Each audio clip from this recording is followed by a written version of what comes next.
नमस्कार, मैं खुशबू बंसल, सहायक आचार्य ABSD, राजकीय महाविद्यालय सुमेरपुर से आप सभी का स्वागत करती हूँ। ऋण पत्रों के शोधन वाले अध्याय को कंटिन्यू करते हुए आज हम ऋण पत्रों के शोधन की एक नई विधि का अध्ययन करेंगे, जिसका नाम है ऋण पत्रों का खुले बाजार में क्रय द्वारा शोधन। यदि जब भी एक कंपनी अपने ऋण पत्रों का निर्गमन करती है, तभी वह निर्धारित कर सकती है कि उसका शोधन वह किस प्रकार से करें। तो अगर निर्गमन की शर्तों के अनुसार किसी कंपनी को अपने स्वयं के ऋण पत्रों को क्रय करने का अधिकार है, तब वह अपने ऋण पत्रों का शोधन खुले बाजार में क्रय द्वारा भी कर सकती है। अब जब खुले बाजार से क्रय द्वारा शोधन करती है, तो वह दो उद्देश्यों के लिए शोधन क्रय कर सकती है बाजार से। वह है, पहला तो फॉर कैंसिलेशन, ऋण पत्रों को रद्द करने के लिए, मतलब वह बाजार से, खुले बाजार से अपने ही ऋण पत्रों को क्रय करेगी और हाथों हाथ उन्हें क्या करेगी, कैंसिल कर देगी, रद्द कर देगी। दूसरा जो प्रकार है ऋण पत्रों में विनियोजन करने हेतु, इसमें वह खुले बाजार से स्वयं के ऋण पत्रों को क्रय तो करेगी ही, लेकिन साथ ही साथ उसे रद्द नहीं करके एक तरीके से वह स्वयं के ऋण पत्रों में ही अपना पैसा इन्वेस्ट करेगी। मतलब इशू करने वाली कंपनी भी वही होगी और खरीदने वाली कंपनी भी वही होगी। दोनों ही केस में ऋण पत्रों के शोधन के लिए DRR बनाना अनिवार्य नहीं है। हम ये मान लेते हैं कि 25% राशि से डिबेंचर रिडम्पशन रिजर्व ऑलरेडी बना चुके हैं और 15% से हम इन्वेस्टमेंट भी कर चुके हैं। जब तक क्वेश्चन में स्पष्टली नहीं कहा गया है कि DRR बनाना है, तो हमें उसके संबंध में कोई भी प्रविष्टि पास नहीं करनी है। तो इसके पहले मेथड में हम जाएं कि ऋण पत्रों को रद्द करने के लिए किस प्रकार से ऋण पत्रों का खुले बाजार से क्रय किया जाता है कंपनी के द्वारा, वो बात हम करेंगे। कभी कभी कंपनी क्या होती है, अपने स्वयं के ऋण पत्रों को बाजार से क्रय करेगी और उनको रद्द अथवा परोक्ष रूप से शोधन कर देती है। मतलब खुले बाजार से जो उसने अपने डिबेंचर्स इशू कर रखे हैं, वो खुद ही उनको क्रय करके हाथों हाथ उन्हें क्या कर देती है, कैंसिल कर देती है। ऐसी खरीद प्राय उस समय की जाती है जबकि बाजार में कंपनी के ऋण पत्रों का मूल्य अंकित मूल्य से कम होता है। तो सीधी सी बात है, 100 रुपये पर उसने इशू किया था, लेकिन उसका जो बाजार मूल्य है वो 80 रुपये है। तो उस समय वो क्या करेगी, अपने ऋण पत्रों को क्रय कर लेगी। यह ध्यान रहे कि यदि ऋण पत्र बट्टे पर क्रय किए जाते हैं तो इस लाभ को profit on purchase of debenture या profit on redemption of debenture में क्रेडिट किया जाता है। जो भी 20 रुपये का प्रॉफिट यहाँ पर हो रहा है, उसे हम profit of redemption of debenture account में ट्रांसफर कर सकते हैं या फिर profit on redemption of purchase of debenture account में भी ट्रांसफर कर सकते हैं। इसकी जो एंट्री होगी, खुले बाजार से क्रय करने की एंट्री और हाथों हाथ निरस्त किया जा रहा है यहाँ पर, तो उसकी एंट्री यहाँ पे हो रही, कैंसिल कर रहे हैं हम यहाँ पर। तो जब डिबेंचर को इशू करते हैं तो एंट्री करते हैं bank account debit to debenture. तो जब हम उसका शोधन कर रहे हैं क्रय करके, तो हाथों हाथ इसकी उल्टी एंट्री यहाँ पे की जाती है, debenture account debit to bank account. Debenture account में अंकित मूल्य आता है, बैंक अकाउंट में जितनी राशि का भुगतान किया जा रहा है वो अमाउंट आता है। दो बातें यहाँ पे हो सकती है कि अगर अंकित मूल्य से कम का भुगतान किया जाता है तो वह प्रॉफिट कहलाता है और प्रॉफिट और रिडम्पशन ऑफ डिबेंचर अकाउंट के अंदर ट्रांसफर किया जाता है। और अंकित मूल्य से अगर ज़्यादा राशि का भुगतान किया जाता है तो वो loss on redemption of debenture कहा जाता है। अगर प्रॉफिट और रिडम्पशन ऑफ डिबेंचर को हमें क्या करना है, क्योंकि ये पूंजीगत लाभ है एक प्रकार का, तो उसे हमें कैपिटल रिजर्व अकाउंट के अंदर ट्रांसफ़र करना होता है। तो कैपिटल रिजर्व अकाउंट में ट्रांसफ़र करने की जो एंट्री होती है वो होती है, यहाँ पे हमने क्या किया है, उस प्रॉफिट को क्रेडिट किया है, तो यहाँ डेबिट करके उसे हम बंद कर देंगे और ट्रांसफ़र कर देंगे टू कैपिटल रिजर्व में। और अगर लॉस होता है, तो अगर प्रॉफिट यहाँ पर हमने क्रेडिट किया है तो लॉस को हम क्या करेंगे, डेबिट करेंगे। तो बंद करने के लिए उसे क्रेडिट किया जाता है और डेबिट किया जाता है statement of profit and loss account के अंदर ट्रांसफर करके उस लॉस को राइट ऑफ कर दिया जाता है। अब यहाँ पे जो एक मेन बात यहाँ पे आती है कि अगर जो ऋण पत्रों का क्रय किया जाता है वो कब किया जा रहा है। देखो, ऋण पत्रों पर हम क्या करते हैं, ब्याज देते हैं। ब्याज सामान्यतः क्या दिया जाता है, अर्धवार्षिक दे रहे हैं। तो मासिक भी हो सकता है, त्रैमासिक भी हो सकता है, अर्धवार्षिक भी हो सकता है, वार्षिक भी हो सकता है। सामान्यतया जो ब्याज दिया जाता है वो अर्धवार्षिक दिया जाता है। तो हमें ये देखना पड़ता है, जो अगर अर्धवार्षिक दिया जा रहा है तो या जो भी दिया जा रहा है, तो ब्याज की ड्यू डेट्स कब कब है। अगर जो कंपनी के द्वारा खुले बाजार से ऋण पत्रों का क्रय किया जा रहा है, अगर वो ब्याज की ड्यू डेट्स को किया जा रहा है, तब तो ब्याज के संबंध में कोई भी लेन देन नहीं किया जाता। फॉर एग्जाम्पल, सपोज करो कि ब्याज की ड्यू डेट्स 30 सितंबर और 31 मार्च है, 6 महीने से दे रहे हैं, तो 30 सितंबर और 31 मार्च है। तो जो खुले बाजार से उन्होंने क्रय किया है, तो 30 सितंबर को अगर वो कर रहा है, ब्याज की ड्यू डेट को अगर वो क्रय कर रहा है, तो जितना भी 6 महीने का ब्याज हो रहा है वो भुगतान करके, और वो भुगतान हो गया होगा उसे सामने वाले व्यक्ति को जिसके पास में डिबेंचर है, और उससे उसने क्या करा है, क्रय कर लिया। तो उस कंडीशन में तो ब्याज के संबंध में कोई भी लेन देन नहीं किया जाता है। जो सिंपल एंट्री हमने पढ़ी है वही एंट्री यहाँ पे पास की जाती है। लेकिन प्रॉब्लम तब आती है जब डिबेंचर का जो क्रय है खुले बाजार से, वह ब्याज की ड्यू डेट को नहीं करके किसी और तिथि को की जाती है। फॉर एग्जाम्पल, जैसे यहाँ बता रखा है कि एक कंपनी ने 100 रुपये वाले 5 लाख मूल्य के 10% ऋण पत्र 98 की दर से अप्रैल को ब्याज रहित क्रय किए, और इन पे ब्याज की ड्यू डेट कब कब है, 30 जून और 31 दिसंबर। देखो ब्याज की ड्यू डेट कब है, 30 जून और 31 दिसंबर। और जो क्रय किया जा रहा है वो किया जा रहा है यहाँ पर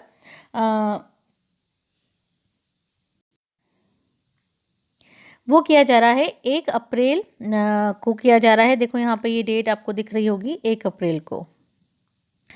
तो 1 अप्रैल को किया जा रहा है, इसका मतलब ना तो 30 जून को कर रहे हैं और ना ही 31 दिसंबर को कर रहे हैं, किसी और तिथि को, मतलब 1 अप्रैल को कर रहे हैं। तो उस कंडीशन में क्या होगा कि जो डिबेंचर का मूल्य है उसका भुगतान तो करना पड़ता है, साथ में ब्याज का भुगतान भी करना पड़ता है। जिसके पास भी डिबेंचर थे, तो जैसे 1 अप्रैल को अगर मैं क्रय कर रही हूँ, तो उसके पहले कब ब्याज का भुगतान किया गया होगा, 30 जून तो अभी आनी है, 31 दिसंबर को भुगतान किया होगा। 31 दिसंबर को लास्ट डिबेंचर पे इंटरेस्ट का भुगतान किया है। तो जनवरी, फरवरी, मार्च, ये 3 महीने निकले, और 1 अप्रैल को ही हम क्या कर रहे हैं, उससे अपने डिबेंचर्स को क्रय कर रहे हैं। जबकि अगला ब्याज जो मिलेगा वो कब मिलेगा, कंपनी जब ब्याज देगी तो वो कब देगी, 30 जून को देगी, लेकिन उससे पहले ही 1 अप्रैल को हम क्रय कर रहे हैं। तो इस कंडीशन में जब 1 अप्रैल को क्रय किया जाएगा, तो डिबेंचर के मूल्य के साथ साथ में डिबेंचर पे जो इंटरेस्ट है 3 महीने का, 3 महीने कौन से, जनवरी, फरवरी और मार्च, इन 3 महीने के ब्याज का भुगतान भी किया जाएगा। जब ब्याज का भुगतान किया जाएगा तो एक प्रॉब्लम यहाँ पे ये आएगी कि जो क्रय मूल्य दे रखा है, जैसे यहाँ पे 98 रुपीज़ जो दे रखे हैं, वो यहाँ पर इसमें ब्याज शामिल है या फिर नहीं है। तो ये जो क्रय मूल्य होता है वो भी 2 प्रकार से दिया हुआ होता है, ब्याज सहित और ब्याज रहित। ब्याज सहित का मतलब है कि इस 98 रुपीज़ में ब्याज शामिल है 3 महीने का, और ब्याज रहित का मतलब होता है कि इस 98 में ब्याज शामिल नहीं है, इसके अलावा 3 महीने का ब्याज हमें और देना है। क्लियर है मेरी बात? मैं फिर से बोल रही हूँ कि ब्याज सहित का मतलब होता है कि जो 98 रुपीज़ क्रय मूल्य दे रखा है, इसमें 3 महीने का ब्याज शामिल है। मतलब 98 जो है वो डिबेंचर का मूल्य प्लस 3 महीने का ब्याज दोनों को जोड़ के दे रखा है। और ब्याज रहित अगर है तो इसका मतलब है कि इसमें 3 महीने का ब्याज शामिल नहीं है, 98 जो है वो सिर्फ डिबेंचर का मूल्य है, इसके अलावा 3 महीने का ब्याज और दिया जाएगा। तो हम दोनों ही केस में पढ़ते हैं कि अगर ब्याज सहित होगा तो क्या एंट्री करेंगे और रहित होगा तो क्या एंट्री करेंगे। तो पहले रहित अगर है तो हम देखेंगे, तो सबसे पहले अभी तक जब ब्याज की कोई बात नहीं थी तो हमने देखा था कि ब्याज के संबंध में कोई लेन देन नहीं था, सिर्फ जो किया गया था डिबेंचर का मूल्य पेमेंट किया गया था और डिफरेंस लाभ हानि खाते में ट्रांसफ़र किया गया था। अब यहाँ पे देख रहे हैं कि डिबेंचर के साथ साथ में हमें डिबेंचर इंटरेस्ट का भी भुगतान करना है। तो एंट्री होगी यहाँ पर debenture account debit, debenture interest account debit to bank, और जो भी लाभ और हानि हो रही है उसे हम profit on redemption of debenture में या loss on redemption of debenture account में डेबिट और क्रेडिट करते हैं। तो पहले ये तो एंट्री की बात हो गई। अब मूल्य कैसे आएगा, इन सब का अमाउंट कैसे आएगा, इसके लिए पहले हम बात करते हैं कि अगर ब्याज रहित है तो एक्स इंटरेस्ट अगर है तो हम कैसे करेंगे। तो एक्स इंटरेस्ट का मतलब मैंने बताया था कि जो 98 है इसमें ब्याज शामिल नहीं है। ठीक है, तो सबसे पहले तो बताऊं कि जो डिबेंचर अकाउंट होता है वो तो अंकित मूल्य से होता है। तो अंकित मूल्य कितना था? 5 लाख रुपए। डिबेंचर अकाउंट जब हम इशू करते हैं तो उसे क्रेडिट करते हैं तब भी अंकित मूल्य से होता है, तो जब हम उनसे कैंसिल करेंगे तब भी उसे अंकित मूल्य से ही डेबिट करना पड़ेगा। तो डिबेंचर अकाउंट तो हमने कर दिया 5 लाख से डेबिट अंकित मूल्य से। डिबेंचर इंटरेस्ट अकाउंट में आ जाएगा जो 3 महीने का ब्याज है। तो 5 लाख पर 10% की रेट से 3 महीने का जो ब्याज है वो आता है 12,500। ठीक है, अब इसके बाद टू बैंक में कौन सा अमाउंट आता है जो हम भुगतान कर रहे हैं? तो अगर ब्याज रहित है तो इसका मतलब है कि 98 रुपीज़ तो अपन ने डिबेंचर के लिए भुगतान किया, इसके अलावा 3 महीने का ब्याज और भुगतान किया। तो 98 रुपीज़ पहले डिबेंचर का मूल्य निकालेंगे। तो 5,000 डिबेंचर है हमारे पास में, 5 लाख रुपए के थे, 100 रुपये का एक था, तो टोटल डिबेंचर्स कितने हुए? 5,000। एक के लिए हम 98 रुपीज़ का भुगतान कर रहे हैं, तो 5,000 के लिए करेंगे 4,90,000 का। तो 4,90,000 तो हो गया डिबेंचर का। ब्याज रहित का मतलब है कि इसके अलावा 3 महीने का ब्याज और दिया जाएगा। तो 4,90,000 में 12,500 को जोड़ दिया तो 5,02,500 का हमने यहाँ पे क्या किया है? टोटल भुगतान किया है। और डिफरेंस जो आ जाएगा वो profit on redemption of debenture आ जाएगा। डिफरेंस कैसे निकालेंगे कि 5 लाख के डिबेंचर के लिए ब्याज तो 12,500 था और 12,500 ही भुगतान हम यहाँ पे कर रहे हैं। 12,500 था, 12,500 का भुगतान किया गया है, लेकिन डिबेंचर 5 लाख के थे। लेकिन उन डिबेंचर के लिए भुगतान कितना किया गया है? 90,000। तो 10,000 का क्या हो जाएगा? Profit on redemption of debenture. ऐसे भी निकाल सकते हैं, 100 रुपये का था और भुगतान कितना कर रहे हैं? एक के लिए 98, तो प्रॉफिट कितना हुआ? एक डिबेंचर के ऊपर 2 रुपये का, तो 5,000 पे कितना होगा? 10,000 का। तो इस तरीके से profit on redemption of debenture भी निकाल सकते हैं। ये तो बात हो गई ब्याज रहित की। अब ब्याज सहित अगर है तो उस कंडीशन में 10% डिबेंचर अकाउंट तो वही 5 लाख से ही डेबिट होगा। ठीक है, इंटरेस्ट अकाउंट भी 12,500 से आएगा। यहाँ तक तो सब कुछ सेम रहेगा, अंतर जो आएगा वो कहाँ पे आएगा? बैंक अकाउंट के अंदर। बैंक अकाउंट में कैसे आएगा कि ब्याज रहित में हमने देखा कि ब्याज जो है वो डिबेंचर के मूल्य के अलावा भुगतान किया जा रहा है। और ब्याज सहित का मतलब मैंने क्या बताया था कि इस 98 में ब्याज भी शामिल है। 98 से जो हमने वैल्यू निकाली थी वो निकाली थी 4,90,000। तो ये जो 4,90,000 है इसमें ब्याज शामिल है, अलग से ब्याज नहीं दिया जाएगा। तो देखो टू बैंक में हमें डायरेक्टली 4,90,000 लिखना है, अलग से 12,500 रुपये हमें यहाँ पर नहीं जोड़ना है। तो उस कंडीशन में जो profit on redemption of debenture हो जाएगा वो हो जाएगा 22,500 रुपये। तो इस प्रकार से हमने देखा कि अगर